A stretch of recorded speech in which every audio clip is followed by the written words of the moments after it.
మండవల్లి, కైకలూరు, కలిగిండి, ముదినేపల్లి మండలాల నుంచి వచ్చిన మా ఆడపడుచులకి, మా అన్నదమ్ములకి, జన సైనికులకి, పెద్దలకి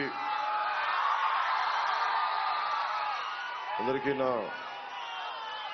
కూటమి తరపు నుంచి, జనసేన తరపు నుంచి, వేదిక పైన ఉన్న నాయకుల తరపు నుంచి మీ అందరికీ హృదయపూర్వక నమస్కారం.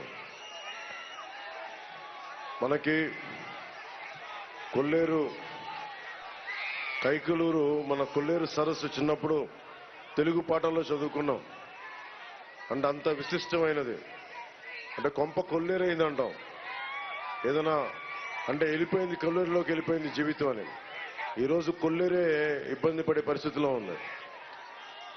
ఏమని అంటే ఈ రోజున నన్ను అందరూ అడుగుతాను, ఇందాక పీటీఐ ఇంటర్వ్యూ చేస్తా ఉన్నా, మీ ఆబ్జెక్టివ్ ఏంటి, మీ ఉద్దేశం ఏంటి, మీరు ఇక్కడ ఎందుకు వచ్చారు పాలిటిక్స్కి, దశాబ్ద కాలంగా ఓడిపోయినా మీరు ఎందుకు నిలబడి ఉన్నారు అని అడిగితే వాళ్ళకి ఒకటే చెప్పా, మనిషి అనేవాడు ఎవడు కూడా, సగటు మనిషి ఎవరమైనా సరే,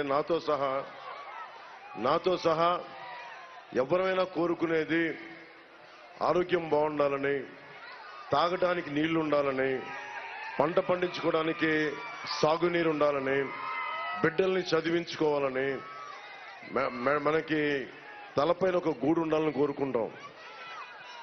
ఇవి ఇవ్వటానికి ప్రభుత్వాలు రకరకాల పనులు చేస్తూ ఉంటాయి. లేదు, మీరు పూలు ఇసురుతుంటే కళ్ళకు తగులుతున్నాయి, అందుకని దయచేసి పూలు ఇసురుతుంది.